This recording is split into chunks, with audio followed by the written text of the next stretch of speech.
Alors, merci Émile, bonsoir à tous. Alors, donc ce sujet, comme l'a un peu évoqué notre ami, il est assez inédit dans le fil conducteur qui est celui de la formation actuelle sur IAF, parce que c'est un sujet relativement peu abordé, parce qu'il peut paraître d'un point de vue extérieur, de prime abord, assez caduc, en tout cas assez dépassé. Les relations entre la Révolution, la République, l'armée, ce sont des questions qu'on pourrait penser devoir être cantonnées au siècle précédent ou au XIXe siècle. Euh, et en fait, le but de ce sujet, donc étant moi-même ancien militaire et militant royaliste convaincu, je me suis aperçu qu'en fait, comme d'autres sujets qui, eux, ont été largement plus brossés dans les dernières années du mouvement, on peut parler de la question syndicale, la question sociale, euh, même dans un cadre plus large, la question de la métaphysique.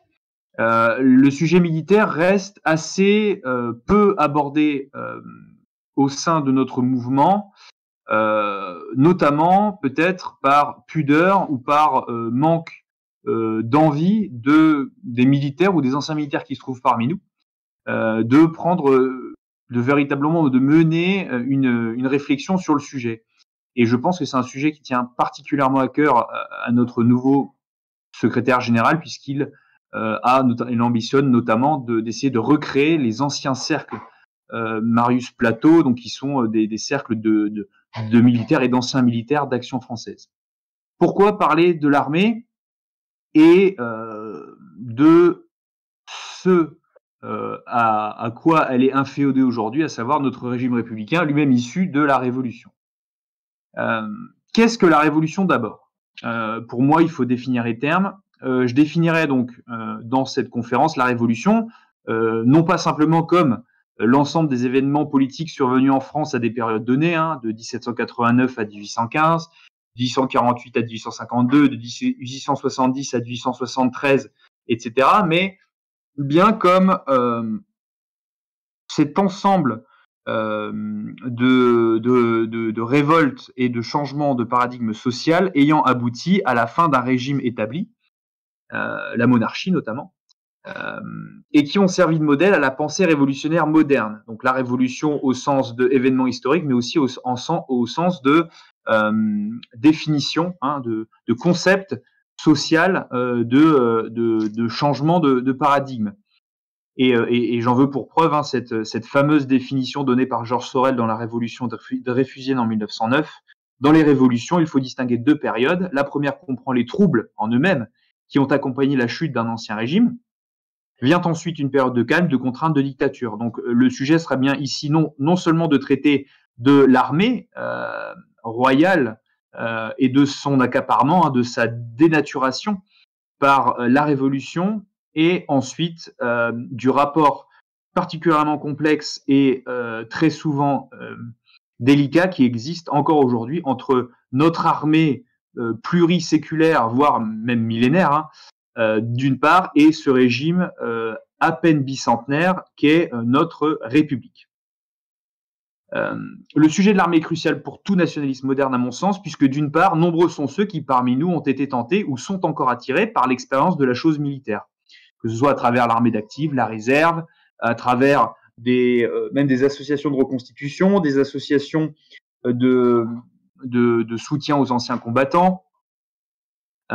Et ce sujet n'a évidemment pas épargné notre maître à tous, Charles Maurras, puisqu'il s'en faisait l'aveu lui-même dans un article assez célèbre, Comment je suis devenu royaliste, qui relate un peu la genèse de sa formation politique, et qui était paru dans la Revue de Paris en juillet-août 1930.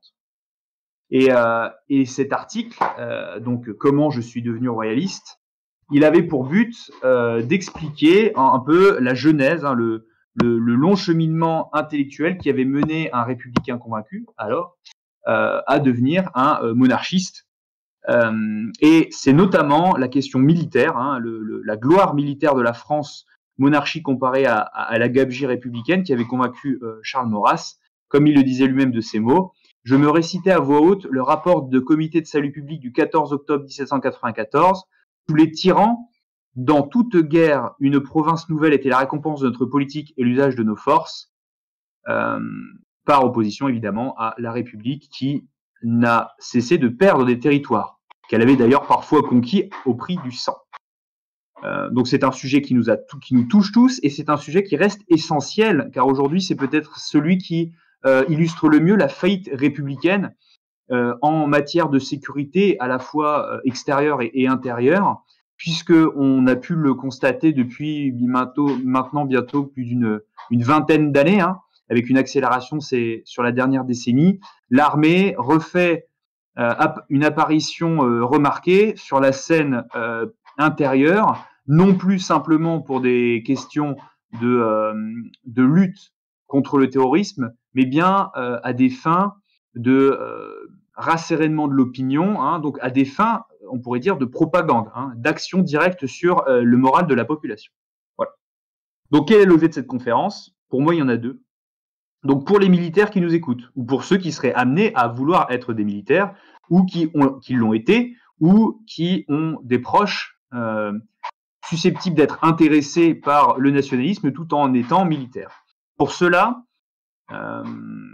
et pour ceux qui chercheraient justement à les en convaincre, pour moi, il est essentiel de sortir l'armée de ce que Georges Valois appelait le préjugé républicain, c'est-à-dire le fantasme de croire que la République, le régime républicain, permet, est le seul qui permet à l'armée d'être grande, à l'armée française d'être ce qu'elle est aujourd'hui.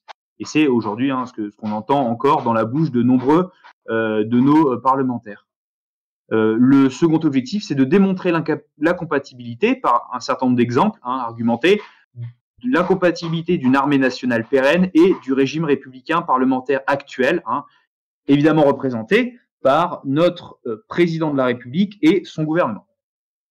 Donc, dans les différentes sources que je vous ai mis en illustration, j'ai volontairement mélangé des sources assez générales, plutôt thématiques, sur notamment l'armée française sous l'Ancien Régime, le livre d'André Corvisier notamment, des livres sur de la doctrine révolutionnaire et contre-révolutionnaire, Pierre Chateau-Jaubert, donc vétéran de la guerre d'Algérie, qui a été l'un des plus grands participants de l'OS et l'un de ses principaux théoriciens.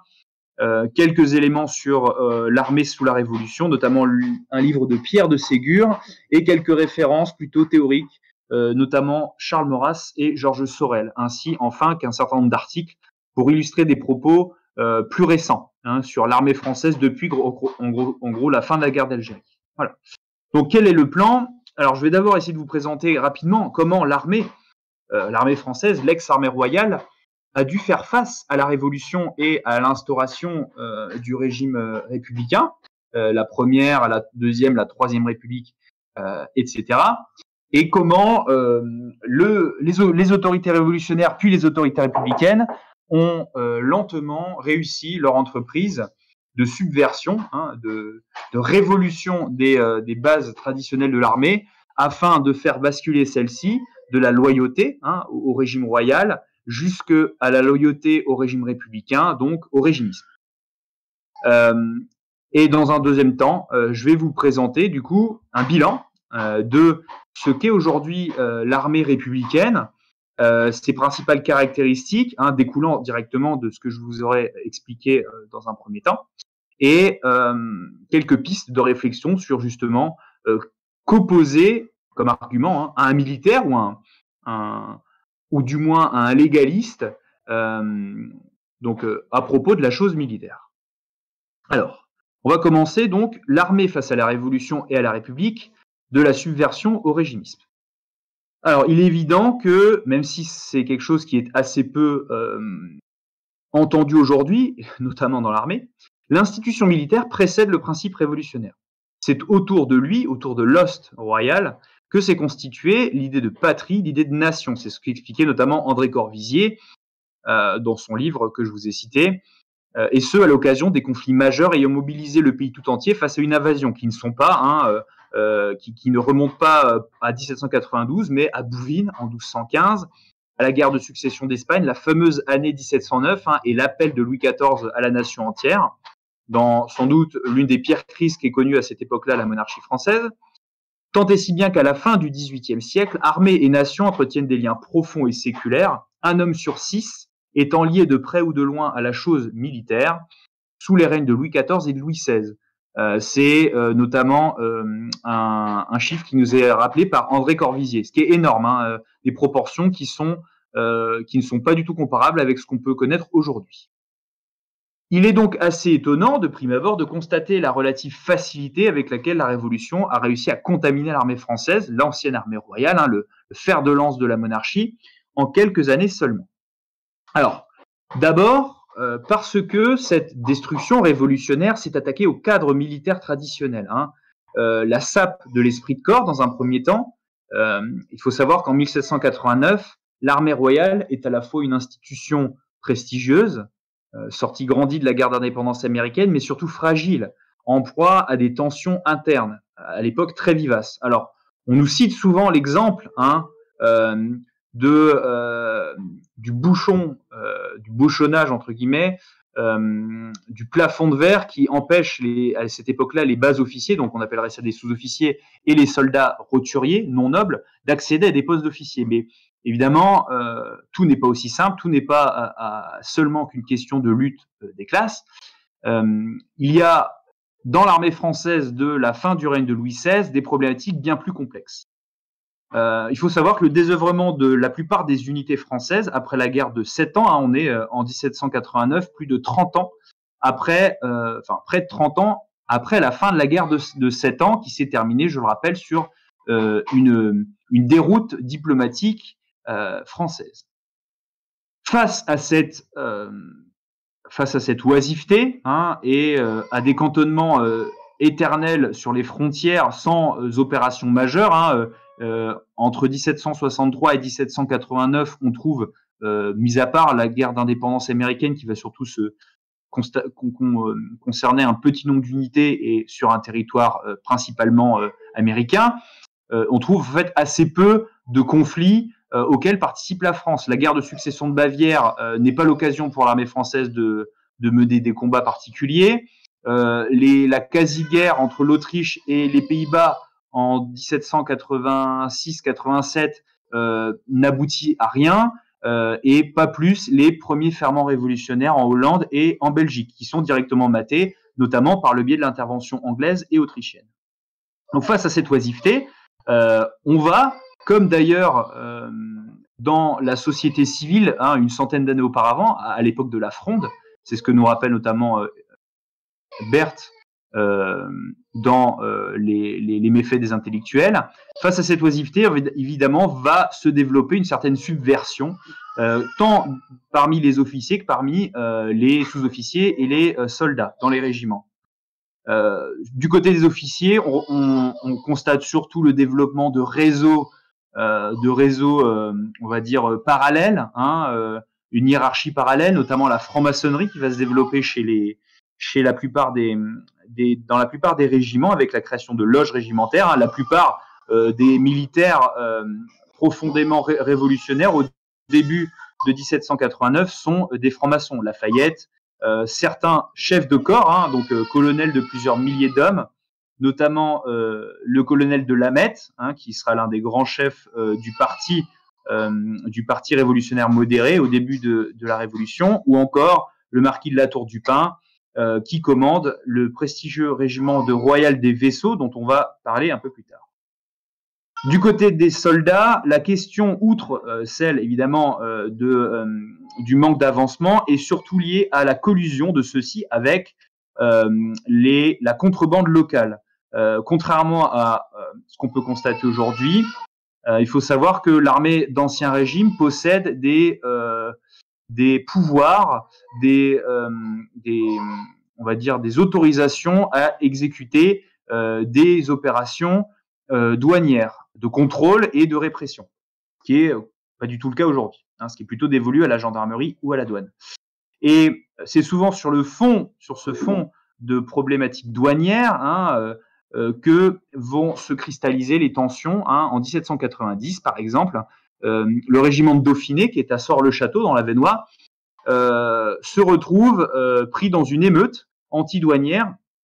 Il va en fait prendre fait et cause pour des contrebandiers qui ont été arrêtés. Alors qu'à l'inverse, le régiment de Chartres, à peu près à la même époque, qui est lui à Givet, donc toujours du côté des Ardennes, va être, quant à lui, à l'origine d'attaques contre les autorités douanières locales qu'il juge trop laxistes suite au relâchement d'un contrebandier qu'il avait lui-même fait prisonnier. Donc à ces problématiques enracinées, latentes, s'ajoutent évidemment des enjeux plus récents, nés notamment des réformes opérées lors du règne de Louis XVI par le comte de Saint-Germain, alors ministre de la Guerre, et qui ont considérablement modifié l'organisation de l'armée française, comme le rappelle d'ailleurs Pierre de Ségur dans le livre que je vous ai cité dans les sources. On assiste à la dissolution de nombreux régiments à des fins de rationalisation des effectifs. On passe de 163 régiments, avec à l'époque près de 900 colonels, dont seulement 200 avaient réellement un poste actif, à moins d'une centaine de régiments, d'où un mécontentement de nombreux officiers et soldats limogés, et ce, notamment dans la prestigieuse maison militaire du roi, qui va perdre, qui à l'époque n'était pas simplement une unité de garde, mais bien une unité militaire à part entière, qui avait une unité de choc, d'élite, qui avait toute sa place dans les batailles, comme c'était le cas à Fontenoy. Et par exemple, les gendarmes de la garde, pour nos amis lorrains, à Lunéville, étaient cantonnés une unité de la maison du roi, les gendarmes de la garde, qui vont être licenciés à cette époque-là. En parallèle de ce limogeage, on va assister, à l'inverse, au dédoublement des unités, donc la division en deux d'unités jugées trop importantes afin d'en créer deux nouvelles. Donc des unités qui passent de 4 à 2 bataillons, d'où une crise identitaire profonde dans certains de ces régiments. Le seul exemple que je vais vous donner, mais qui parle de lui-même, le 18e régiment d'infanterie, qui à l'époque s'appelle le régiment de Gâtinais, et qui était issu du dédoublement du 17e régiment d'infanterie, l'ancien régiment d'Auvergne, se retrouve donc envoyé aux États-Unis pour combattre aux côtés des insurgés. Et lors de la célèbre bataille de Yorktown, qui est la dernière grande victoire de l'armée royale française contre les soldats britanniques, le général de Rochambeau, qui commande l'expédition, les incite à une charge contre les postes à l'époque tenus par les Anglais. Et face au danger de l'opération, il leur demande s'il n'y a pas une faveur qu'il peut leur accorder. Et les grenadiers, donc qui sont les soldats d'élite du régiment de Gâtinais, demandent à pouvoir être appelés de nouveau régiment d'Auvergne, ce qui leur sera accordé, puisque jusqu'à la Révolution, ce régiment va porter le nom de Royal Auvergne, double distinction, puisqu'en plus de rappeler sa filiation, l'appellation lui confère le titre de régiment royal. Ce qui montre bien toute la complexité de cet esprit de corps qui pouvait régner à la Révolution, contrairement à ce qu'on peut lire parfois dans les historiographes républicains. L'esprit de corps reste donc très fort dans l'armée professionnelle à cette époque, sans doute plus encore que ce qu'on peut connaître de nos jours dans les régiments. J'en veux pour preuve, en janvier 1788, avec les grandes festivités données à Rennes, dans la ville de garnison, du régiment de Touraine, au sein duquel on trouvait, c'est un personnage qui a été très célèbre, notamment à l'époque de la Révolution, un bourguignon nommé Jean Turel, qu'on réputait centenaire, et qui aurait passé, selon les dires des historiens de l'époque, qui aurait passé plus de 75 ans de service, et Louis XVI va l'honorer d'un triple médaillon de vétérance, ce qui est à l'époque un fait exceptionnel. C'est un peu comme si aujourd'hui, le principe de galon de vétérance a perduré dans l'armée.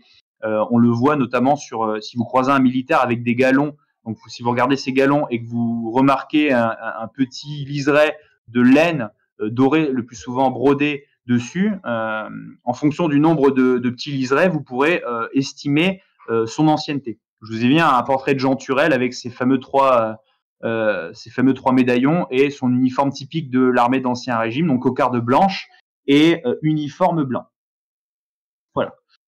Donc, ce qui explique bien que c'est contre cet esprit de corps, hein, contre cette cohésion interne et par extension contre, évidemment, l'esprit de corps général de l'armée que va se concentrer ce que Valois appelait l'œuvre de 89, selon le procédé que je vais vous expliquer par la suite.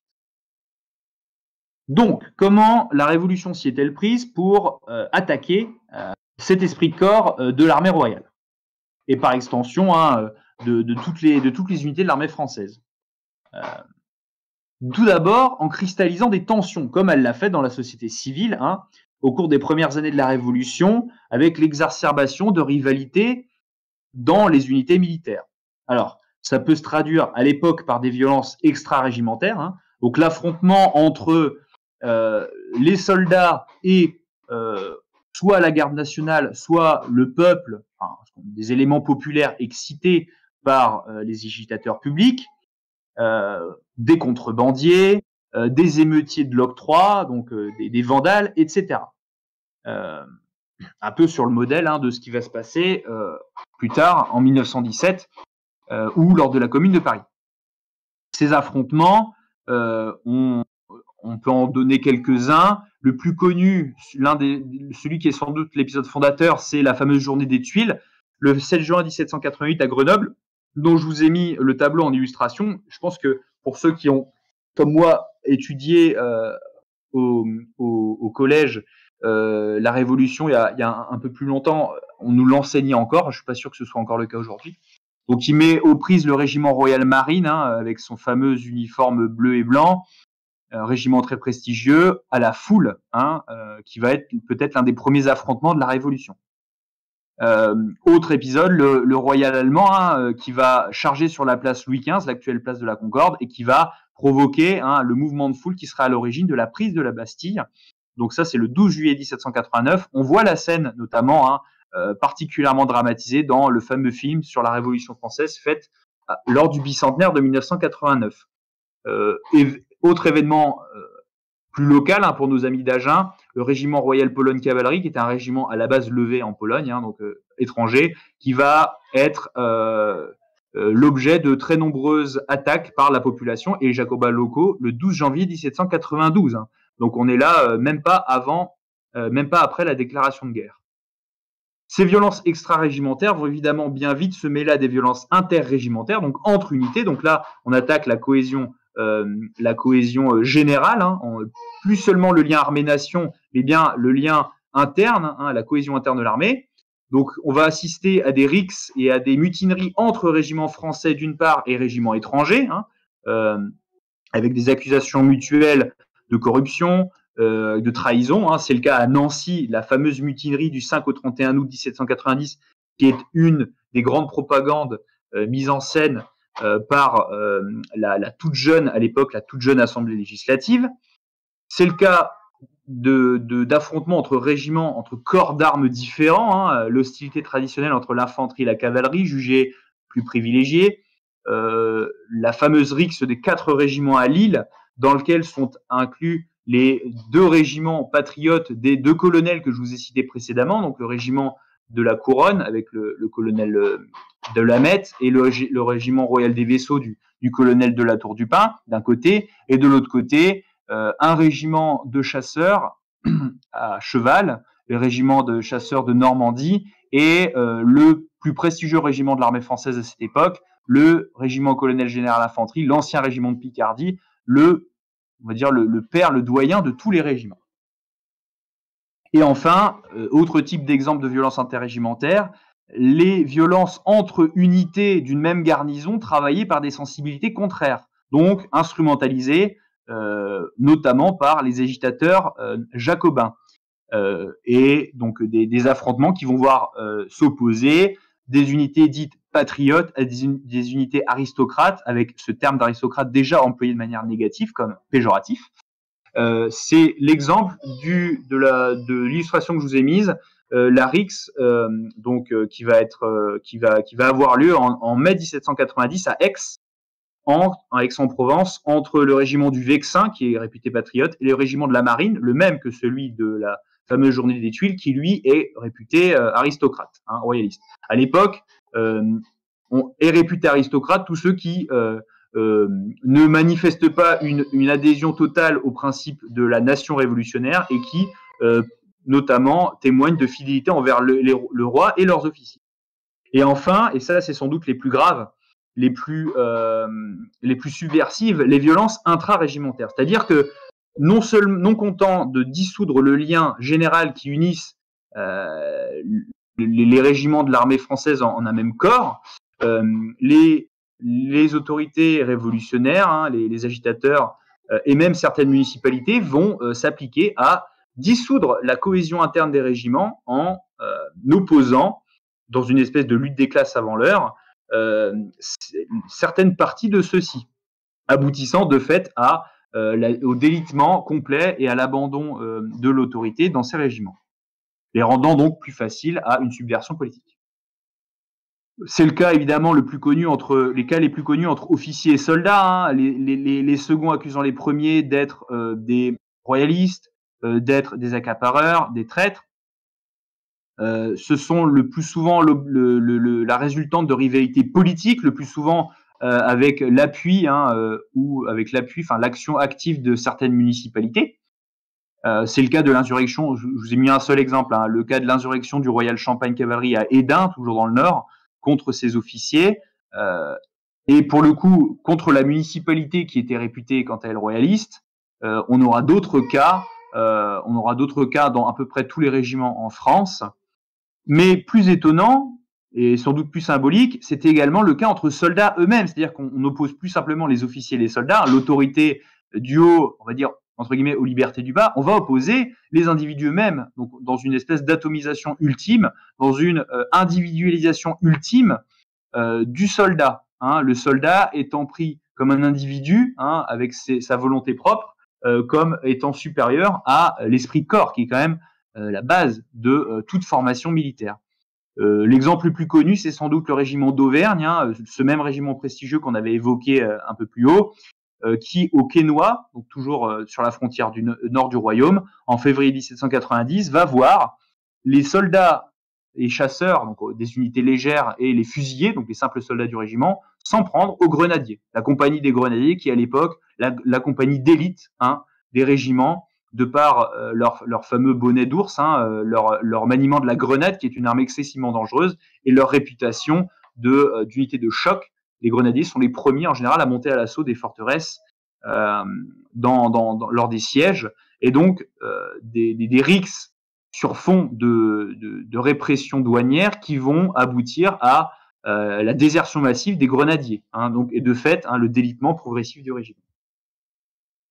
Donc, une fois cet esprit de corps abordé, quel est le but? Le but, c'est évidemment, pour l'armée révolutionnaire, d'abolir l'autorité, ou en tout cas d'opérer un changement de paradigme et de renverser l'autorité traditionnelle à travers le roi, confiée, déléguée par le roi à toute la chaîne hiérarchique, se retrouvant complètement mise au banc au profit d'une nouvelle autorité, l'autorité démocratique, celle de la convention élue et celle des officiers qui vont être eux aussi élus, dans la théorie, hein, par leurs troupes, le plus souvent désignés grâce à un système de clientélisme et de népotisme par cette même convention.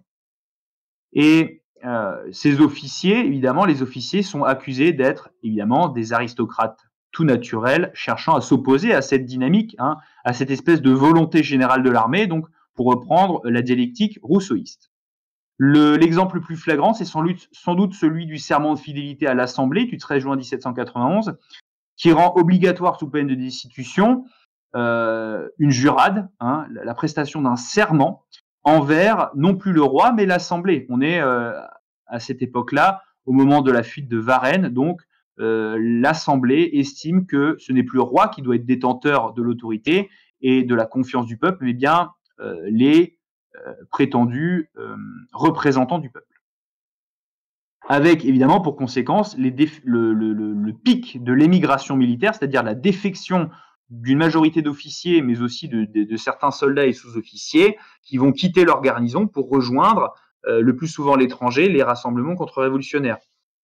Pour nos amis de l'Ouest, les cas les plus connus sont ceux de Louis de Frotté, hein, le futur chouan normand, et le prince de la Trémoille, donc qui lui aussi est un futur chef vendéen, qui quitte le premier régiment d'infanterie, le fameux colonel général infanterie qui avait été inclus dans la fameuse rixe de Lille un an plus tôt, qui était alors en garnison à Dunkerque. Des défections qui touchent toutes les frontières. Hein. On pourrait citer également le cas du 20e régiment d'infanterie, hein, le régiment de Cambrésis, qui était lui à Perpignan, donc de l'autre côté de la France, et dont la plupart des officiers désertent suite à des vexations et à des menaces de mort récurrentes en décembre 1791 pour passer en Espagne. Hein. Donc des régiments et une problématique qui touche tous les régiments, quel que soit leur emplacement géographique.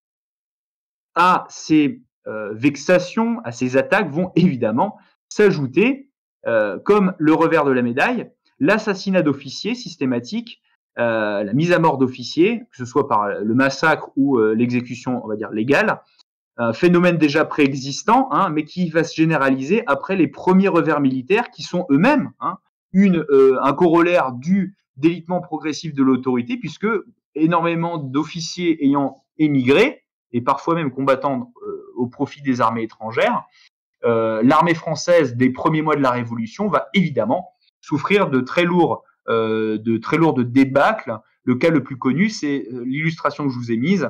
Ça se situe à Lille le 29 avril 1793, après une déroute générale du côté de Tournai. Le général Théobald de Dillon, donc un général d'origine irlandaise, est massacré à Lille par ses propres soldats. Donc ici, c'est une dissolution complète. L'autorité militaire, désormais, cède sa place à l'anarchie et à l'oclocratie, c'est-à-dire le gouvernement de la foule, le gouvernement de toutes les pulsions, de la part des soldats, le plus souvent d'ailleurs excités par la population locale.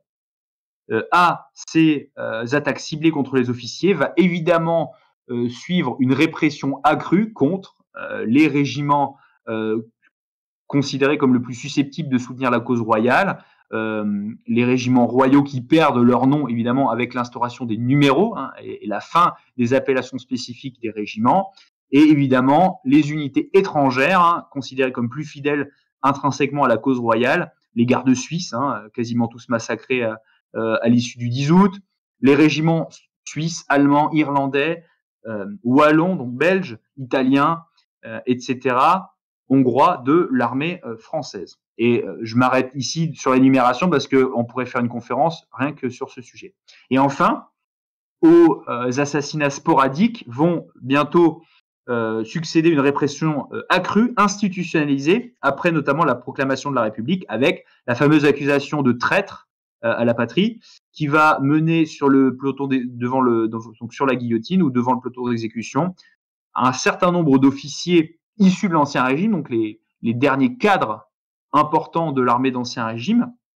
Le cas du général Luckner, notamment, hein, qui était l'un des généraux en chef à la déclaration de guerre, ou le général Custine, pour son action menée notamment à l'armée du Nord, donc de nobles, mais également certains roturiers, de véritables vétérans. C'est le cas du fameux général Houchard, dont je vais d'ailleurs de ce pas vous mettre une photo, puisqu'il portait sur sa propre tête, son propre visage, les stigmates de toutes ces blessures reçues tout au long de sa carrière, à tel point d'ailleurs que lorsqu'il va être guillotiné le 17 novembre 1793, l'accusation de trahison qui va être portée contre lui sera tellement violente qu'il en fait fera une espèce de burn-out hein, dans la salle où il est jugé, au simple fait d'être accusé d'être un traître, alors que lui-même porte sur sa tête hein, tous les sacrifices qu'il a dû faire pour sa patrie.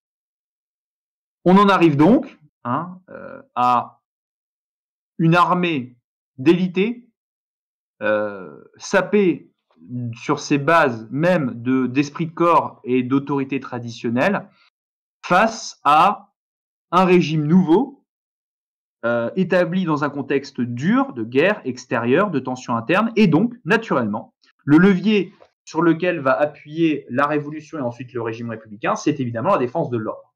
Donc l'armée révolutionnaire et après républicaine va être enfermée, emmaillotée dans le fantasme de l'ordre légal et le principe de l'armée comme étant le dernier défenseur de ce régime d'ordre. le régimisme, ce que j'appelle le régimisme.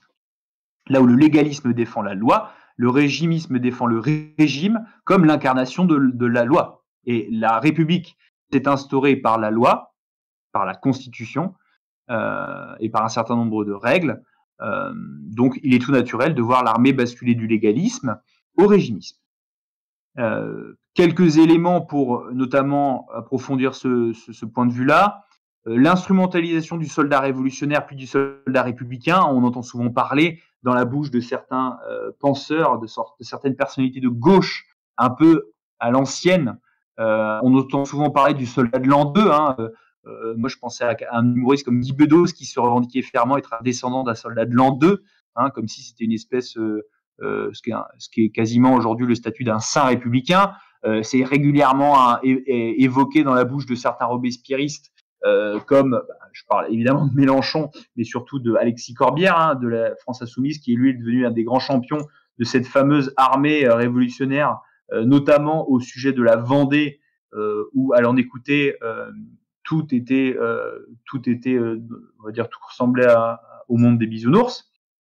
Une propagande qui est renforcée par des mythes fondateurs qui sont encore aujourd'hui perpétués. Alors, pas forcément dans toute l'armée, mais en tout cas, par exemple, la bataille de Valmy, une simple canonnade qui va être érigée en véritable bataille dantesque, alors qu'il n'en était en fait rien. Il y a eu à peu près 300 morts de chaque côté face à une armée prussienne laminée par le choléra, déjà peu encline à rentrer en guerre, du fait notamment de son absence d'intérêt à défendre Louis XVI, et aussi avec des collusions entre l'état-major prussien et les envoyés en mission, notamment à l'époque, le rôle trouble de quelqu'un comme Danton, la bataille de Jemappes, la bataille d'Hondscott, qui me touche particulièrement parce que je travaille personnellement à Hondscott et je vois tous les jours le fameux moulin de la bataille, donc qui est une bataille très dure où les deux camps ont été très courageux, mais où on retrouvait évidemment des Français de chaque côté.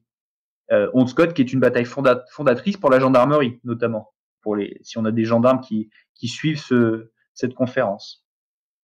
Et surtout, le rôle décisif des représentants en mission, ces commissaires politiques qui vont avoir le rôle de condamner les émigrés pris les armes à la main, les déserteurs, les traîtres, ceux qui sont simplement soupçonnés d'une intention, et qui vont former à leurs mains des généraux jacobins qui seront d'ailleurs les plus susceptibles d'être à l'origine de véritables crimes de guerre, sujet qu'on évoque d'ailleurs quasiment jamais dans l'historiographie républicaine, mais l'armée française, l'armée révolutionnaire, a fait des crimes contre les lois de la guerre de l'époque, notamment le massacre de prisonniers au mépris des capitulations, sous prétexte qu'ils étaient immigrés ou déserteurs. C'est le cas à Ypres, le 18 mai 1794, c'est le cas à Nieuport, le 4 juillet de la même année, où des militaires désarmés français sont canonnés alors qu'ils sortaient en bateau de la ville, malgré les promesses de capitulation honorable. C'est le cas dans l'île de Baumel, en novembre de la même année, donc en Hollande. C'est le cas évidemment plus tard à Quiberon. Si vous allez un jour à Quiberon, je vous conseille de passer par le fort de Penthièvre et d'aller voir cette plaque qui a été érigée en souvenir des combats qui ont eu lieu sur la plage lors du débarquement de milliers de soldats royalistes et de Chouans, les royalistes ayant été massacrés malgré la promesse même par le général Hoche à l'époque, général républicain, d'épargner les émigrés et de les juger comme prisonniers de guerre. Et ces exactions vont même être, entre guillemets, des précurseurs, puisqu'elles vont être à l'origine de véritables controverses et créer des cas d'école de droit international. Le cas le plus connu, et qui est paradoxalement peut-être ce qui me touche le plus dans le contexte actuel qu'on connaît, c'est le cas de ce qu'on appelle les naufragés de Calais. Le 14 novembre 1795, deux navires donc chargés de soldats émigrés, combattant au sein de l'armée anglaise, destinés à aller servir dans les Antilles, se retrouvent pris dans une tempête à hauteur des côtes calaisiennes et échoués sur la plage. Évidemment, les habitants locaux leur portent secours et ils vont être faits prisonniers par les autorités révolutionnaires qui vont se poser la question de que faire d'eux. ce ne sont pas des combattants, enfin, ce sont des combattants, mais qui n'ont pas été pris les armes à la main, puisqu'ils ce sont des naufragés sur le point de vue des lois, des coutumes de l'époque. Aujourd'hui, on parlera de la Convention de Genève, hein, mais à cette époque-là, on parle des coutumes de la guerre. On ne peut pas exécuter un prisonnier qui a été fait lors d'un naufrage, hein, puisqu'il était, entre guillemets, pas en situation de combat. Et la plupart d'entre eux vont rester prisonniers pendant 5 à 6 ans et ne seront relâchés qu'en 1802, hein, à l'issue du traité d'Amiens, de la paix d'Amiens. La plupart d'ailleurs vont mourir en prison. Donc c'est quelque chose qui va d'ailleurs révulser l'opinion publique, les autorités françaises passant pour de véritables vandales. Voilà. L'armée va surtout devenir l'outil des luttes politiques, hein, la participation récurrente de celle-ci comme arbitre, hein, ou comme levier de pression entre les différentes tendances. On peut donner le cas de l'ascension politique de Napoléon Bonaparte, sa participation à la répression du 13 Vendémiaire en 4, donc qui est une insurrection royaliste, mais qui n'est pas que royaliste, et qui n'est surtout pas, comme on le voit dans le piètre téléfilm avec Christian Clavier, qui n'est surtout pas une émeute de paysans avec drapeau blanc. On est bien ici sur des citoyens de la garde nationale parisienne, donc en uniforme, qui affrontent des troupes elles aussi en uniforme. Hein. Donc on est bien ici sur un coup de force, un coup d'État, un affrontement armé traditionnel. C'est le cas ensuite du 5 Frutillar en 5, donc en 1797, avec l'armée utilisée comme moyen d'arrêter de déporter les députés royalistes, parmi lesquels se trouvent certains anciens généraux brillants de la Révolution, le général Pichegru, le général Willow. Une subversion qui sera renouvelée après la chute des régimes républicains successifs. Hein, on peut penser, en fait, dès que le régime républicain s'effondre, l'armée repart dans la clandestinité, l'armée républicaine, et la subversion recommence. C'est le cas de l'affaire des 4 sergents de La Rochelle, du 45e régiment d'infanterie, qui sont des martyrs du mouvement républicain, exécutés le 21 septembre 1822. C'est le cas, évidemment, de la subversion de la classe républicaine, comme d'ailleurs le rappellera Maurras, hein, dans son avant-propos de l'article sur Napoléon avec la France ou contre la France. Il expliquera qu'en fait, cette doctrine d'armée subversive, elle va se perpétuer même à travers la figure du bonapartisme, avec le pronunciamento, c'est-à-dire la pratique du putsch, suivi d'un plébiscite, ce qui va être tenté d'ailleurs par Napoléon III, le futur Napoléon III à l'époque à Boulogne-sur-Mer, hein, ce qui va lui valoir quelques années d'emprisonnement sous la Restauration. Non, pardon, pas sous la Restauration, sous la monarchie de Juillet. C'est ce que disait Charles Maurras. Donc voilà. Seulement, voici la différence. Les coups d'État royaux servaient à quelque chose. Ils assuraient l'ordre et la prospérité pour longtemps. Les coups d'État bonapartistes, eux, n'ont rien fondé.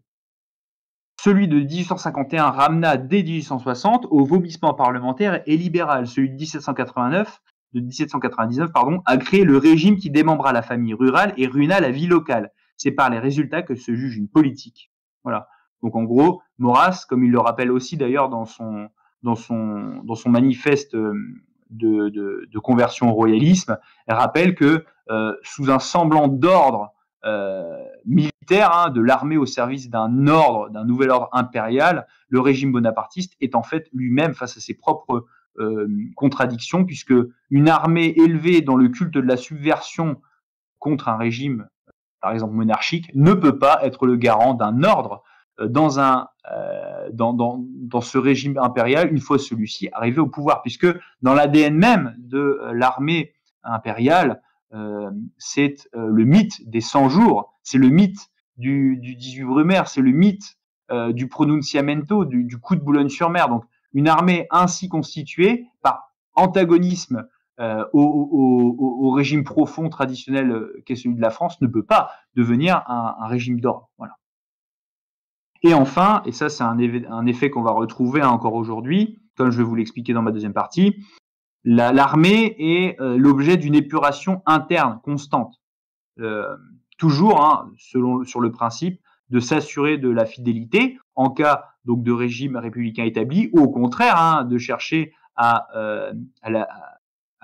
pousser à la subversion du corps des officiers, du corps des cadres, lorsque on est dans un régime non républicain. Cette épuration, elle est visible, notamment à partir de 1830, à partir de la révolution des Trois Glorieuses, l'épuration est d'abord volontaire, avec les démissions massives, qui n'ont d'ailleurs pas concerné en 1830 que des officiers, puisque le propre père d'Anatole France, François-Noël Thibault, était lui-même un sous-officier légitimiste, originaire de l'ouest de la France. Et d'une épuration volontaire, facilitée par la décision même des contre-révolutionnaires de se mettre en retrait de l'armée, on passe à une répression active, et ça, si vous parlez à un officier, il se peut qu'il connaisse ces événements. Toujours après 1830, on a l'affaire de Saint-Germain-l'Auxerrois, où des élèves de nombreux militaires, et notamment des élèves de la prestigieuse école militaire de Saint-Cyr, sont condamnés pour avoir participé à une messe en hommage au duc de Berry, qui a été assassiné quelques années auparavant. C'est le cas évidemment dans les années qui suivent à la Flèche, à Polytechnique, qui va d'ailleurs complètement basculer du côté de la révolte, avec aujourd'hui un des personnages phares de la mythologie polytechnicienne, c'est Vanneau, donc c'est un élève mort sur les barricades, tandis qu'en face, à Saint-Cyr, on réprime dans les années 1830 avec le fameux général Baraguet-d'Illier. Si vous parlez à un Saint-Cyrien, vous lui demanderez ce qu'il pense de Baraguet-d'Illier, donc le chien de garde de la monarchie de Juillet. Je pense que si c'est un bon Saint-Cyrien, il sera à mesure de vous expliquer un peu ce qu'il en pense. Voilà. À titre d'anecdote, aujourd'hui, on donne le prix Baraguet-d'Illier aux militaires, à l'encadrant qui est le moins apprécié. Ça vous donne une idée un peu du personnage. Et donc, face à tout cet héritage de subversion, d'inféodation au régime républicain, de régimisme, que penser de l'armée républicaine d'aujourd'hui, de l'armée de la Ve République? Pour moi, je vais volontairement un peu plus synthétiser cette partie, puisque ce sont des pistes plus ouvertes, qui amènent un peu plus, je pense, nécessairement de réflexion par rapport à ce qu'on connaît aujourd'hui. C'est toujours en évolution. Je vais d'abord vous évoquer deux effets qui sont pour moi des caractéristiques de l'armée républicaine, l'effet Fachoda et l'effet Verbania. C'est des effets un peu choc, des annonces, effets d'annonce, mais je vais les expliquer par la suite. Et surtout, je vais vous expliquer en quoi, justement, aujourd'hui, le préjugé républicain, il n'a jamais été aussi mis à mal par l'attitude même aujourd'hui qu'a le gouvernement républicain face à notre armée nationale. Donc, l'effet Fachoda et l'effet Verbania. Qu'est-ce que l'effet Fachoda? La crise de Fachoda, de septembre à novembre 1898, est une crise militaro-politique voyant donc le colonel Marchand, colonel de l'armée française, mener une expédition au Soudan, terre britannique, qui échappe alors au gouvernement de Sa Majesté à cause d'une révolte locale, afin d'étendre l'influence française, mais qui se heurte évidemment à l'opposition militaire britannique, mais surtout, élément essentiel lorsqu'on cherche à faire une opération de ce genre, mais qui se heurte à l'instabilité gouvernementale française. Va s'en suivre un revers diplomatique cuisant pour la France, et notamment pour le ministre des Affaires étrangères de l'époque, qui était à l'origine de cette expédition, un Dreyfusard pro-allemand, c'est assez original pour le citer, Gabriel Hanotto, donc qui avait conçu cette expédition, non pas à des fins purement on va dire purement stratégique, mais surtout aussi afin de redorer le blason, de l'armée et du gouvernement après évidemment la déroute de 1870 et la gabegie de l'affaire Dreyfus. Face à cette crise de Fachoda, en fait, on va s'apercevoir que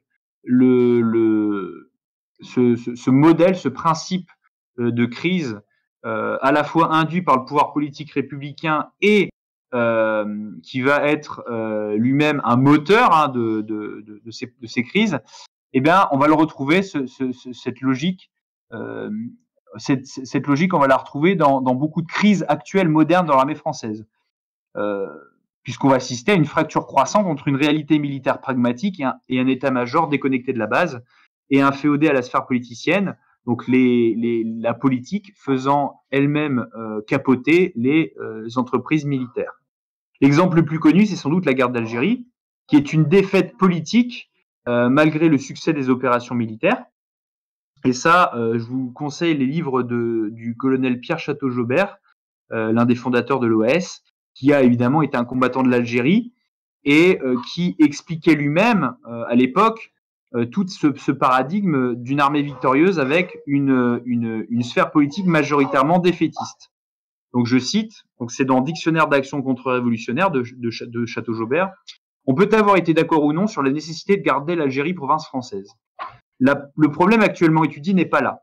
Sous le seul aspect technique de l'action, les faits sont les suivants. À quelques exceptions près, toute l'armée était pour l'Algérie française. Il n'empêche que cette armée a été incapable d'imposer sa volonté parce que les réseaux de l'armée étaient tous, tout au plus, des filières de transmission de papier. En clair, la volonté du terrain, le ressenti de l'armée sur le terrain n'était pas écouté par la sphère politique, puisque les leviers qui existaient entre le haut et le bas étaient avant tout des ressorts administratifs et n'avaient aucun pouvoir ni de consultation ni de décision. Et cette logique-là, ce mécanisme-là, on le retrouve dans toutes les crises récentes. La crise des otages au Liban de 1982-1987, où malgré des négociations menées sur le terrain, notamment par des militaires, les manœuvres partisanes en prévision des élections, les fameuses élections de 1988, provoquent une concurrence à la libération et l'échec de certaines négociations. En clair, les agents du Parti socialiste et les agents du RPR de l'époque de Jacques Chirac, en concurrence pour les élections, vont faire capoter, vont faire réciproquement capoter les négociations de libération afin de plomber le camp d'en face, et au contraire d'utiliser la libération des otages à leur propre profit. Donc là, on est vraiment sur une entreprise politique qui aboutit à une destruction de l'effet militaire sur le terrain. Et plus récemment, on remarque que de nombreuses opérations militaires qui ont été meurtrières, notamment pour l'armée française, puisent leur origine non pas dans une réalité stratégique, mais bien dans des magouilles politiques. Je vais vous en citer trois principales, qui sont sans doute celles qui ont le plus fait couler d'encre. L'affaire du bombardement de Bouaké le 6 novembre 2004, qui a fait quand même 9 morts côté français, qui est en fait à l'origine une instrumentalisation par le ministre de Villepin pour justifier une intervention contre Laurent Gbagbo. En clair, l'armée française qui est cantonnée à cette époque-là en Côte d'Ivoire, dans un pays avec un intérêt stratégique essentiel, avec beaucoup de ressortissants français, cette armée est bombardée par 2 avions mercenaires, donc relevant de l'armée ivoirienne, mais qui sont pilotés par des Ukrainiens. Et curieusement, ces 2 pilotes ne sont jamais condamnés, seront même exfiltrés par ordre direct du ministère de l'Intérieur. Donc en clair, on fait tuer des militaires français pour indigner l'opinion publique, alerter l'ONU et demander, obtenir l'éviction de Laurent Gbagbo, qui à l'époque était notamment, on va dire, était une épine dans le pied du gouvernement français parce qu'il s'opposait à la France-Afrique et qu'il avait des liens très anciens avec ces mêmes réseaux colonialistes. Deuxième exemple, intervention en Libye pour supprimer le colonel Kadhafi, qui était à l'époque le seul, régime certes controversé, mais le seul régime laïque de tout le Maghreb, on va dire qui tenait encore en place et qui était assez indépendant. J'en veux pour preuve l'action délétère d'un courtisan, de quelqu'un qui n'a même pas de vocation militaire, qui est Bernard-Henri Lévy, évidemment, et avec évidemment pour fond de l'affaire le financement supposé de la campagne de Nicolas Sarkozy par ce même Kadhafi. Donc ici, le pouvoir politique français utilise une armée française afin de supprimer un régime qui était à l'origine du financement de certains de ses partis, du parti en place. Voilà. Une opération qui a profondément traumatisé les éléments de l'aviation et de l'aéronavale qui ont participé, avec l'absence de motivation de cible, avec des nombreuses bavures et des frappes de loin, etc.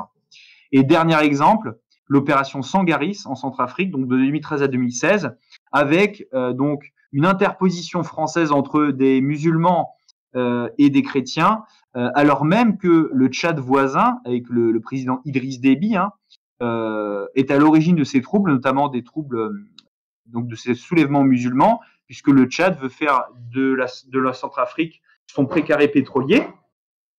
et par volonté de ne pas de ménager Idriss Déby, le président du Tchad, qui nous a aidés lors de l'opération du Mali, au Mali, eh bien, on décide de passer sous silence ces liens et évidemment de se valoir une force d'interposition, ce qui va évidemment provoquer la mort de soldats français. À cette problématique s'ajoute évidemment le niveau supranational. On rajoute un degré de subversion et de désorganisation dans l'action militaire. C'est le cas donc de certains chefs militaires français qui vont être limogés ou du moins écartés de leur poste au niveau supranational parce qu'ils ont dénoncé notamment ces mêmes problématiques, non plus simplement à l'échelle de la nation, mais bien à l'échelle notamment de l'Organisation des Nations Unies. Le général Alain Pellegrini, limogé de son poste de commandement de la force intérimaire de l'ONU au Liban, pour avoir dénoncé l'attitude provocante des Israéliens lors du conflit israélo-libanais de 2006. Et notamment le bombardement du poste des casques bleus de Kiam, dans lequel avaient été tués des nombreux soldats et observateurs de l'ONU, alors même qu'il n'y avait aucun élément du Hezbollah à l'intérieur. Je vous ai mis l'article en description. Je rappelle quand même que même dans notre gouvernement actuellement, le lobby qu'on pourrait appeler sioniste, donc lié au soutien de l'État israélien, est encore très fort et est en particulier à l'origine d'un certain nombre de problématiques, notamment du côté du Moyen-Orient, et notamment au Liban. Et c'est le cas, évidemment, non seulement du point de vue supranational, avec la dénonciation en vain de l'incompétence des organes auxquels on est censé être inféodé, mais c'est le cas aussi de certaines armées alliées. Le colonel Héluin, donc, dont on va reparler juste après, colonel des troupes de marine, qui va connaître des ennuis parce qu'il va dénoncer notamment la corruption grandissante de cette fameuse armée malienne dans laquelle la France a donné énormément de son temps, de ses fonds et de sa formation pour au final se retrouver face à un État et une armée en faillite dont beaucoup de soldats vont grossir les rangs de ces mêmes terroristes contre lesquels on va se battre dans les ardeurs des Iphoras ou du côté de Gao. Voilà. Et donc, face à cet effet fachoda, une armée instrumentalisée par le pouvoir politique à des fins politiciennes et en même temps abandonnée par celui-ci, toujours à des fins politiciennes ou par l'inconstance même inhérente au régime parlementaire, va évidemment s'ajouter le miroir, l'effet miroir, à la fois corollaire et conséquence, l'effet Verbania. Qu'est-ce que l'effet Verbania ? C'est l'effet représenté par la charge à la baïonnette sur le pont de Verbania le 27 mai 1995 par des casques bleus français contre des soldats de la République serbe de Bosnie, 2 morts côté français, 12 prisonniers, et 4 morts côté serbe, face à l'immobilisme de l'ONU. Une action qui va être à l'époque à la fois dénoncée et saluée, comme une espèce de dernière ultime, donc de rodomontade, un dernier coup d'éclat, coup de panache de cette armée française qui était engluée dans un immobilisme et dans un jeu trouble de la part de l'ONU, puisqu'on ne savait pas qui on soutenait et on avait l'impression d'être instrumentalisé, notamment par l'opinion occidentale vis-à-vis des Bosniaques et des Serbes.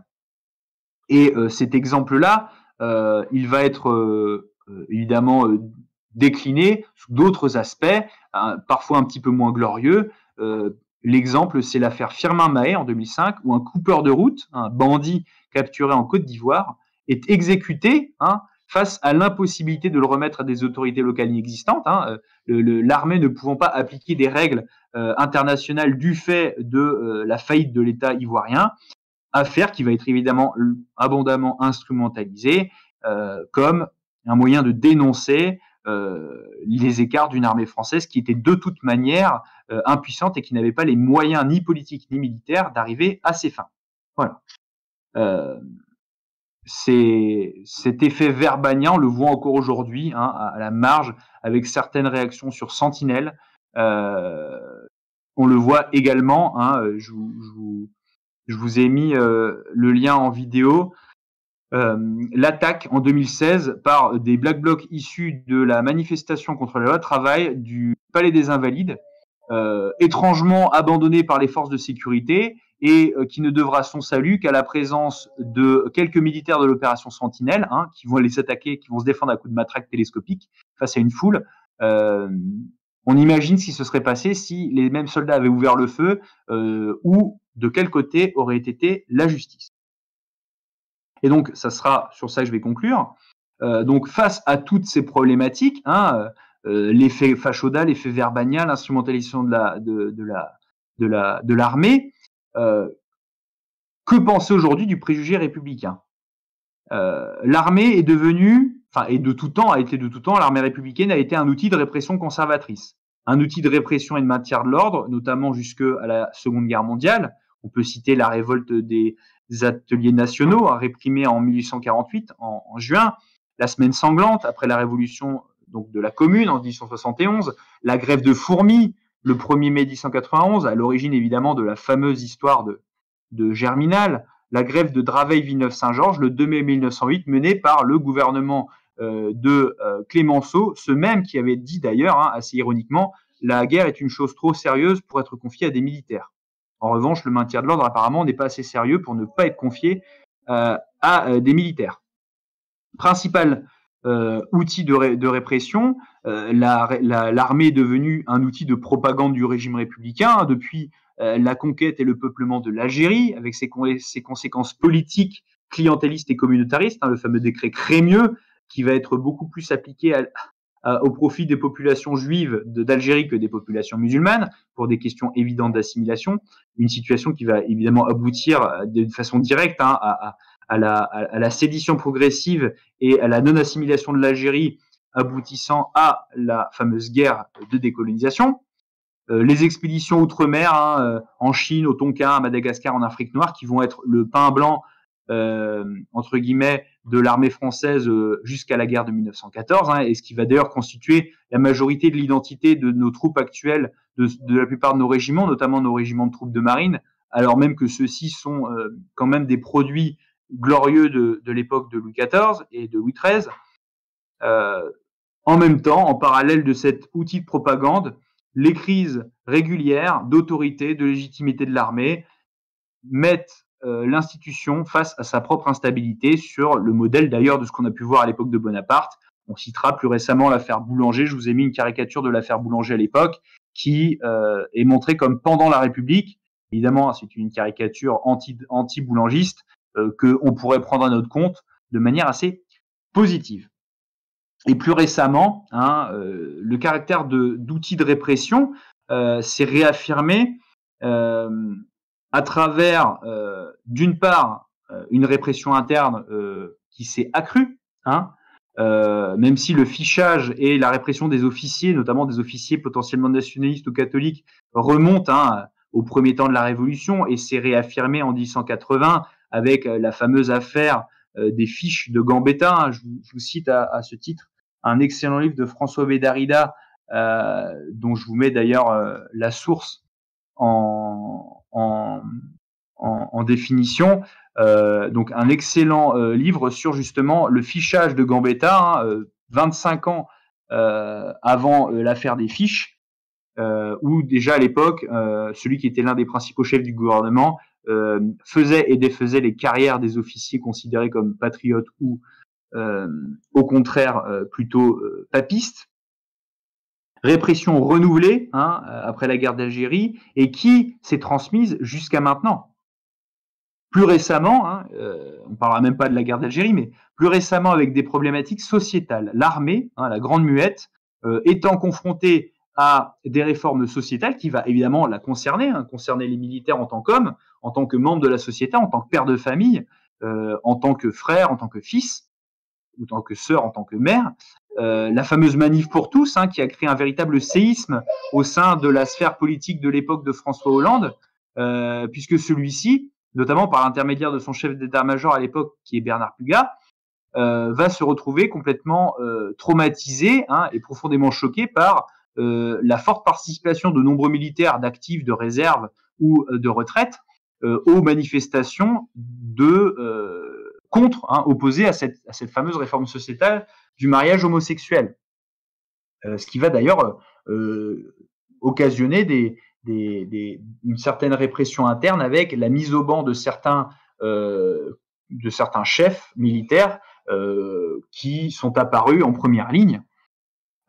Plus récemment encore, l'affaire de la quenelle, avec les poursuites à l'encontre de militaires ayant participé à ce mouvement, on va dire, moitié humoristique, moitié contestataire, et l'instrumentalisation de celui-ci par les lobbies clairement communautaristes, sionistes, au sein de notre beau pays. Et plus récemment encore, je vous parlerai surtout de la question de l'antimilitarisme institutionnel, l'antimilitarisme parlementaire. Je ne sais pas si vous avez remarqué, mais depuis quelques années, on assiste, notamment depuis les bancs de la LFI, mais aussi de la République en marche, à une résurgence d'un antimilitarisme qu'on n'avait pas vu depuis un certain nombre d'années, au moins depuis la fin de la Seconde Guerre mondiale. J'en veux pour preuve le dernier rapport de Bastien Lachaud, député de la France Insoumise, pour la suppression des traditions religieuses dans l'armée, donc qui date du 29 mars 2019, et demandant notamment la suppression de certains cris de guerre, par exemple par Dieu, vive les troupes de marine, ou certaines références à des saints patrons, Saint-Michel notamment, Sainte-Barbe, Sainte-Geneviève pour les gendarmes. Donc sur un modèle révolutionnaire, jacobin, antimilitariste, laïcard, semblable à celui de l'après Commune de Paris, sur le même modèle d'ailleurs que ce qu'on constate dans la sphère publique et dans la sphère locale, avec des associations dites de la libre pensée, avec ces fameux déboulonnages de statuts, donc une espèce d'œuvre anachronique à l'époque même où l'armée française est traversée par des crises beaucoup plus profondes, notamment la montée de l'islamisme, de la radicalisation religieuse musulmane au sein même de ses effectifs, ce qu'on constatera avec l'affaire du gang de Roubaix ou avec la capture de militaires transfuges au Mali, notamment, ce qui prouve bien que la problématique de la subversion militaire, antimilitaire, est toujours bien présente et est toujours un apanage de notre régime républicain, notamment de ces fameux éléments les plus avancés qui prônent eux-mêmes une sixième république. Sixième république qui n'en sera, à n'en pas douter, un véritable mouroir pour la potentielle armée française. On supprimerait même, dans ce cadre, selon les rapports notamment je crois que c'est Esther Benbessa, on supprimerait le défilé militaire du 14 juillet au profit d'un défilé citoyen. Voilà, donc il faut retenir qu'une seule chose, c'est que on ne peut être militaire, républicain et être nationaliste, et on ne peut être nationaliste sans considérer que l'armée française actuellement doit se départir de son préjugé républicain. Voilà, j'en ai terminé. Je pourrais vous communiquer mes notes. Je vous conseille surtout la lecture des articles qui permettent. J'aurais pu citer énormément d'exemples supplémentaires. La cérémonie de retour de la bague de Jeanne d'Arc au Puy du Fou, qui a évidemment été parmi les motifs de tension entre le gouvernement de l'époque et le général de Villiers, qui va d'ailleurs démissionner. On pourrait parler du personnage de l'ancien chef d'état-major des armées, le général Lecointre, qui était étonnamment au pont de Verbania, comme le colonel Éluin d'ailleurs, qui avait critiqué l'armée malienne. Autant de figures qui vont avoir des trajectoires complètement différentes, l'un se portant plus en porte-à-faux vis-à-vis de la chose politique, et l'autre, naturellement, accédant à ce grade de par des qualités militaires intrinsèques, mais aussi de par cet effet d'ascension, de collusion politique. Voilà. Je vous laisse, je vais maintenant, il y a deux questions, je vois qu'il y a deux questions une question et une remarque, donc je vais la développer. Alors, question de Vincenzo 222, est-ce que l'AF, le monarchisme, est populaire dans l'armée aujourd'hui? Alors, je ne me prétends pas être le porte-parole complète de l'armée. Je vais dire qu'en fait, alors, Alors déjà, l'AF/le monarchisme, déjà, c'est deux approches différentes. Le monarchisme en soi, ça veut juste dire le fait de placer le pouvoir, l'exercice du pouvoir, l'exercice de l'autorité, le plus précisément, dans un monarque. Donc soit on parle de monarchisme, soit on parle de royalisme. Le monarchisme, j'ai envie de dire qu'il est assez populaire dans l'armée aujourd'hui parce que si on est un militaire, donc on cherche de l'autorité, on a besoin d'un seul chef, il y a un seul chef de corps dans le régiment, il y a un seul chef de section, un seul commandant d'unité, voilà, un seul général de brigade, un seul général de division, un seul chef d'état-major. Donc le fait de placer son pouvoir, l'exercice du pouvoir dans un seul personnage est assez naturel. Mono Arcos. Le royalisme, en revanche, est un petit peu plus, n'est pas, on va dire, n'est pas placé sur le même registre, puisque il a pâti, lui aussi, hein, naturellement, de la propagande républicaine, hein, avec ses fameux mythes fondateurs. À la marge, hein, très peu de régiments aujourd'hui cultivent encore leur identité d'ancien régime. Certains sont précurseurs, le 92e régiment d'infanterie, notamment avec le retour au kilt irlandais, c'est un ancien régiment irlandais notamment. Certains régiments comme toujours le 92e ERI qui défile avec ses drapeaux d'ancien régime. Le monarchisme est populaire dans l'armée aujourd'hui, globalement, oui. Mais on trouve toutes les, on va dire tout le catalogue, hein, du monarchisme qu'on peut retrouver dans la sphère, notamment de la sphère nationale ou en tout cas patriote. Ça peut aller de la monarchie constitutionnelle un peu à l'anglaise, même si ça s'est peu répandu, au bonapartisme qui est lui un mythe, un préjugé historique de l'armée, notamment de certaines sphères, on va dire pas forcément les plus cultivées en termes d'histoire en termes d'histoire et d'identité militaire notamment. Le royalisme, lui, reste quand même celui d'une caste, une caste issue principalement de certains milieux sociaux, de certaines éducations, d'une certaine, on va dire, éducation religieuse, d'une certaine pratique religieuse, d'une certaine connaissance de l'histoire de l'armée française, qui est évidemment pas donnée à tout le monde. Et je distinguerais même dans ces mouvements, dans ces sensibilités, le royalisme légitimiste, enfin, pseudo-légitimiste, donc en gros le royalisme romantique, hein, basé davantage sur le roman royal, plus que sur une volonté vraiment militante, et des quelques monarchistes nationalistes, donc monarchistes d'Action française, royalistes dans l'armée, qui sont bien évidemment minoritaires, très marginaux, et qui doivent le plus souvent, comme ça a été mon cas, évidemment, faire un choix entre les opinions politiques, la cohérence avec son corpus doctrinal et la réalité d'un système qui se perpétue et qui a pour but de se perpétuer à travers l'armée, comme outil et comme vecteur de propagande et de répression. Donc j'ai envie de te dire, populaire, le monarchisme globalement oui, mais à peu près comme dans toute la société, hein, le monarchisme est populaire dans beaucoup de milieux et pas seulement que l'armée. Le royalisme en revanche, beaucoup moins. L'AF encore moins, puisque ça constitue évidemment un microcosme au sein du monarchisme, qui est lui-même un microcosme au sein de la réflexion patriote, on va dire, de rapport à la nation. Remarque de Robin d'Arras, le mythe de l'an 2 est très prisé par Bardèche. Alors oui, c'est pas étonnant puisque le mythe de la nation en armes va être, comme tout mouvement révolutionnaire, particulièrement repris par les fascistes. Mais ce qui est logique puisque le fascisme menait dans des pays qui se sont faits à l'époque d'une mobilisation en armes. Je parle évidemment l'Italie, c'est le meilleur. Voilà, l'Italie c'est le meilleur exemple avec des racines grecques, hellènes, le peuple romain en armes, l'armée de citoyens. Donc là, on est sur un rapport plutôt républicain, hein, à l'armée. Mussolini lui-même, les premiers chefs fascistes ont évidemment connu l'armée. Ils se sont d'ailleurs souvent révélés, hein, transcendés au cours de conflits. C'est le cas notamment de Mussolini, d'Hitler, hein, qui ont été transcendés par le premier conflit mondial, parce qu'ils y ont sans doute découvert des valeurs qui jusqu'alors ne leur avaient pas été inculquées par la société moderne, hein, post-révolutionnaire au sein de laquelle ils avaient grandi.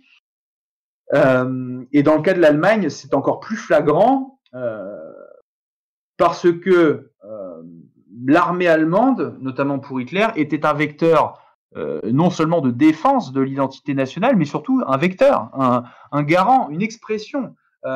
C'est pour ça d'ailleurs que Hitler avait refusé de servir dans l'armée autrichienne, qui considérait comme multiethnique, impériale, hein, donc avec une visée extraterritoriale, extranationale, là où lui-même se considérait comme allemand, donc ayant pour but de servir dans l'armée allemande, qui était l'armée de Bismarck, qui était l'armée de l'unification, l'armée de Sadova, l'armée de la bataille de la grande bataille de Sadova, l'armée de 1871, de l'annexion de l'Alsace et de la Lorraine.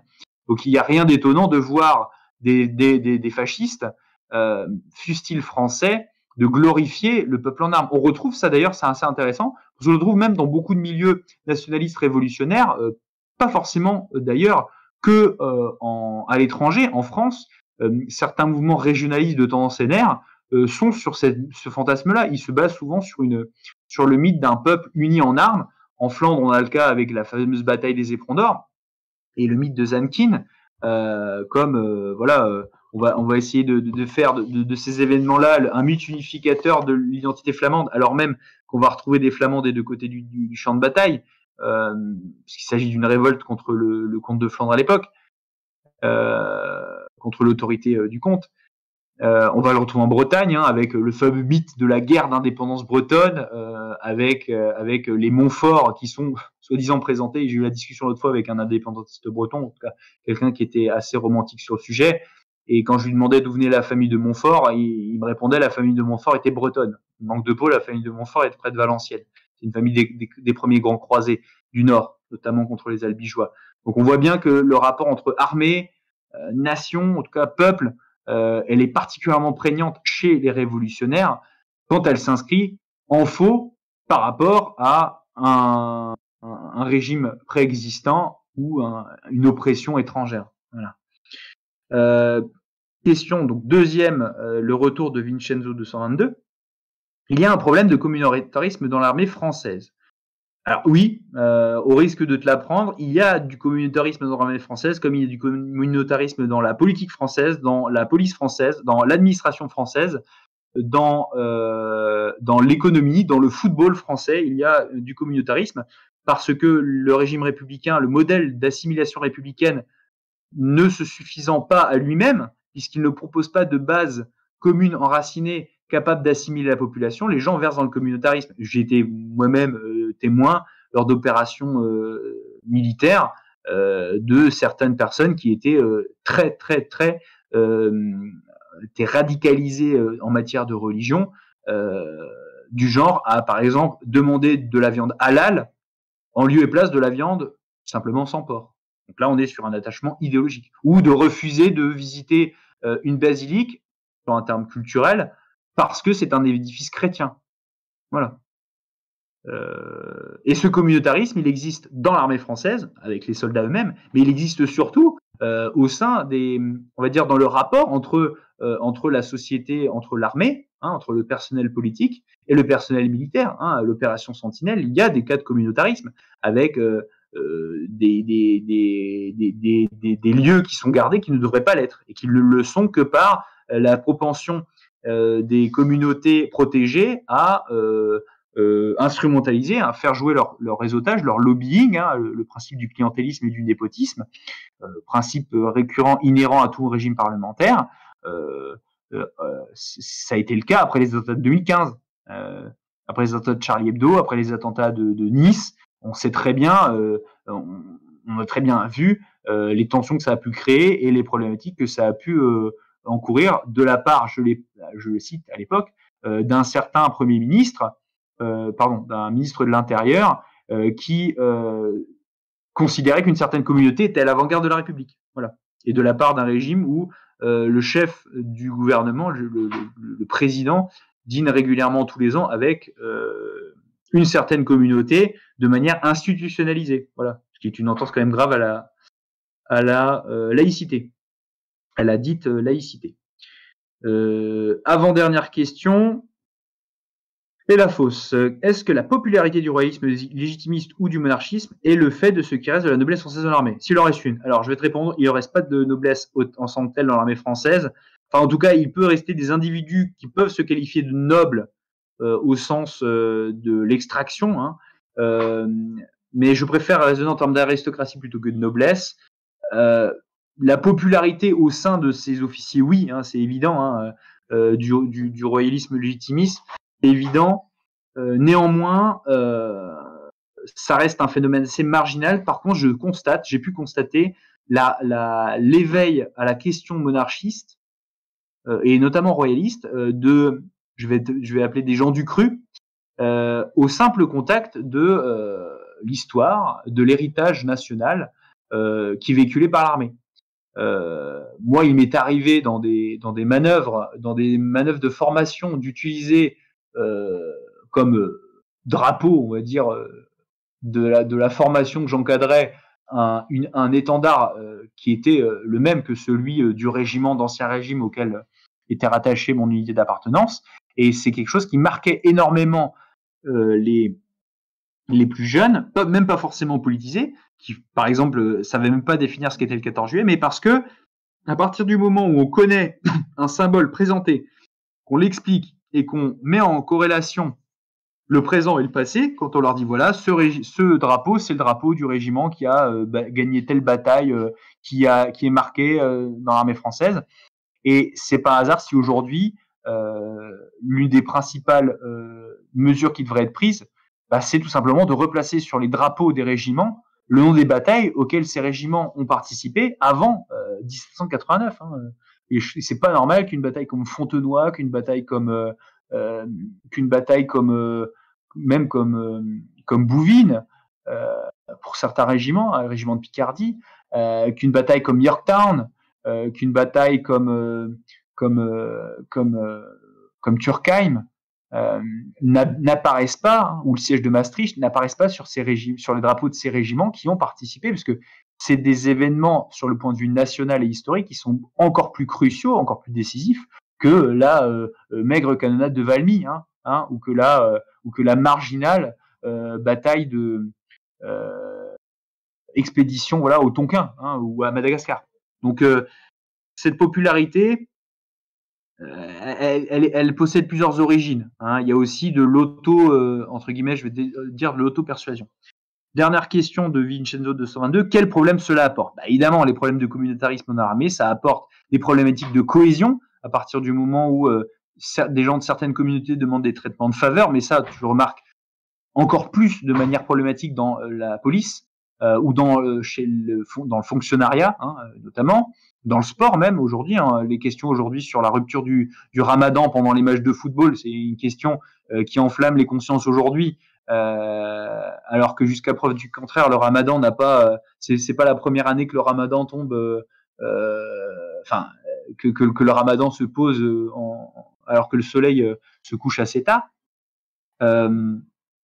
Ces problématiques-là, donc problème de cohésion, les mêmes d'ailleurs hein, que le communautarisme républicain patriote subversif de 1789, il n'a rien à envier à l'actuel communautarisme musulman. Communautarisme juif, il est tellement, je pense qu'il existe assez peu dans l'armée au sein même des effectifs de l'armée, puisque il y a quand même assez peu de juifs très pratiquants qui combattent dans l'armée française, puisque la plupart vont faire leur service en Israël. Je veux prendre pour exemple l'exemple de Klarsfeld, hein, du fameux Klarsfeld, qui allait faire son service militaire comme garde frontière en Israël, à Tzahal, plutôt qu'en France. Mais oui, il existe des problématiques qui sont celles qui sont posées par le communautarisme de manière plus générale dans la société. Donc évidemment, problème de cohésion, problème d'esprit de corps, problématique de fiabilité. Hein, on a vu lors du déploiement en Afghanistan certains soldats radicalisés qui ont refusé d'aller combattre en Afghanistan pour ne pas tirer, je cite, sur leurs frères. Ça s'est reproduit au Mali. Certains militaires transfuges, notamment le gang de Roubaix, qui sont revenus sur le territoire national afin de perpétrer des attentats pour justement lutter contre leurs anciens frères d'armes qui avaient été justement combattre en Bosnie, ou à Djibouti par exemple. Voilà. Donc c'est les mêmes problématiques que ça apporte en dans la société de manière générale. Et c'est les mêmes qui avaient été apportés au final par la subversion révolutionnaire du début de la Révolution française. Voilà. S'il n'y a pas d'autres questions, je vous propose de vous en arrêter là. On est à moins d'1h30 de conférence plus questions, donc je pense qu'on est déjà sur un format assez touffu. Je vois juste que Vincenzo termine peut-être une dernière question, je vais lui laisser de la fin. Des solutions aux problèmes énoncés. Eh ben, il y a une solution très simple qui s'appelle le renvoi. Le renvoi, l'interdiction, le limogeage. C'est un truc très simple. Un personnel radicalisé dans n'importe quel mouvement que ce soit, dans n'importe quel milieu que ce soit, à partir du moment où sa radicalisation prend le pas sur sur sa fonction ad hoc, sur sa fonction première, l'un des bons moyens, c'est de l'évincer. Mais la problématique de l'armée, et ça, je suis pas passé dessus, mais on pourrait en faire un exposé à elle complète, la technocratisation et la DRHisation de l'armée française avec les effectifs qui deviennent le numéro 1, l'objectif numéro 1 de l'armée pour assurer ces mêmes missions quantitatives, eh ben c'est une problématique qui nécessairement empêche toute sélection et toute capacité de pouvoir trier, sélectionner et limoger les gens, puisqu'on a besoin non plus de soldats entraînés et aguerris, mais on a besoin de noms à mettre sur des papiers, sur des ordres de bataille et des chiffres à présenter. Voilà, au ministre, on a tant de soldats qui ont patrouillé dans la rue, on a tant de soldats qui ont monté la garde devant tel bâtiment. Donc ces solutions-là, elles sont en fait les mêmes que le gouvernement refuse d'appliquer, par exemple au sein de la police ou au sein ou que les clubs de foot refusent d'appliquer dans leur les clubs de sport refusent d'appliquer dans leur propre structure. Allez, dernière question, et la fausse, là, je vois qu'il commence à écrire un truc. Dernier point, parce que j'estime qu'après on va partir trop dans les digressions et le plus simple, c'est plutôt de vous reporter aux articles que je vous ai donnés. Ça vous donne déjà une première idée du problème. De toute façon, doutez-vous bien que tout ce qui touche à l'armée, c'est les mêmes problématiques qui touchent la société, sauf que la différence, c'est que les militaires sont des citoyens normaux auxquels est déléguée la capacité de l'État de pouvoir donner la mort. Donc ce sont des citoyens comme les autres, mais pas comme les autres, en fait.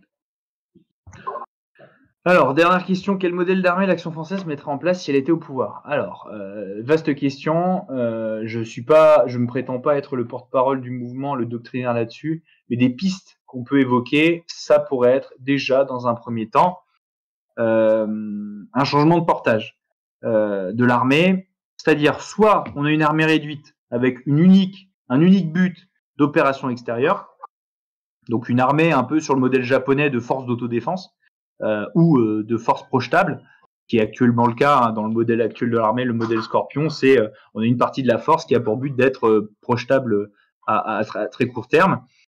Soit on a une armée sur le modèle de l'armée d'Ancien Régime, massive, assurant des fonctions qui ne sont pas que des fonctions opérationnelles strictes, stratégiques ou tactiques, mais des fonctions de police, de maintien de l'ordre, des missions, je ne l'ai pas évoqué, mais évidemment, jusqu'à très récemment, l'armée française de mobilisation, l'armée de mobilisation, de par ses effectifs, avait des missions, des pouvoirs importants en termes de travaux publics, de sécurité civile, donc d'intervention lors de catastrophes naturelles, etc.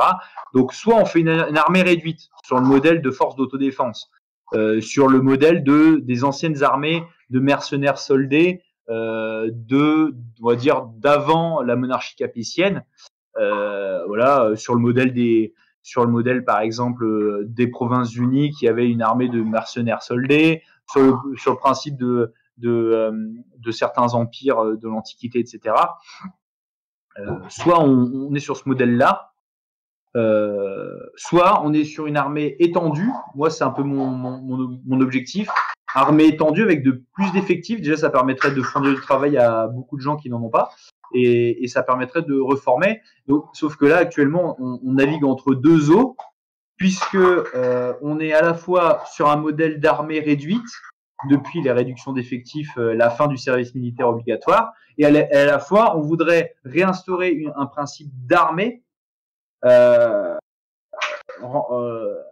voilà, on est sur une armée qui devrait aussi avoir une propension éducatrice, hein, forcément face à la faillite de l'Assemblée nationale, de l'éducation nationale, pardon, avec une armée qui aurait pour but d'être voilà, formatrice, éducatrice, d'être une armée de maintien de l'ordre, de cohésion nationale, etc.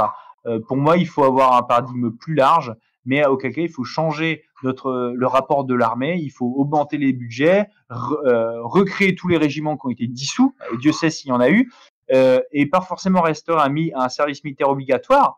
On peut le faire, on peut l'envisager, mais évidemment il faut avoir derrière il faut prendre en conséquence il faut prendre en compte les conséquences que ça peut avoir, notamment sur la population, avec les réfractaires, etc., auxquels a toujours été confronté le régime républicain lorsqu'il met en place la conscription, à condition, encore une fois, d'avoir la volonté politique de le faire. Voilà. Aujourd'hui, on est entre deux eaux.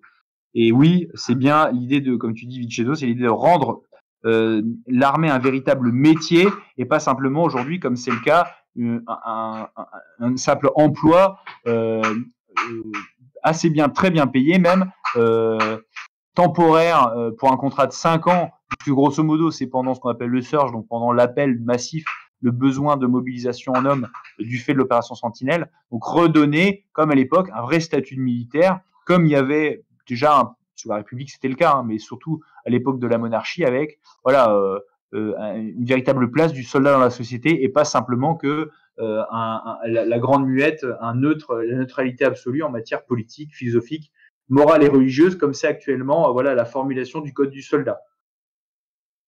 Bien, on va s'arrêter là. Merci à tous de m'avoir écouté et si vous avez des questions précises ou des demandes pour compléter ce que je vous ai dit sur des sujets vraiment plus précis, notamment de l'armée pendant la Révolution et la fin de l'Ancien Régime, vu que c'est un peu mon domaine de spécialité pour le coup, n'hésitez pas, envoyez-moi un message privé. Je vous dis pas évidemment que je répondrai dans l'ordre parce que j'ai pas que ça à faire, mais voilà, si vous êtes vraiment intéressé, ça peut faire l'objet d'éléments intéressants.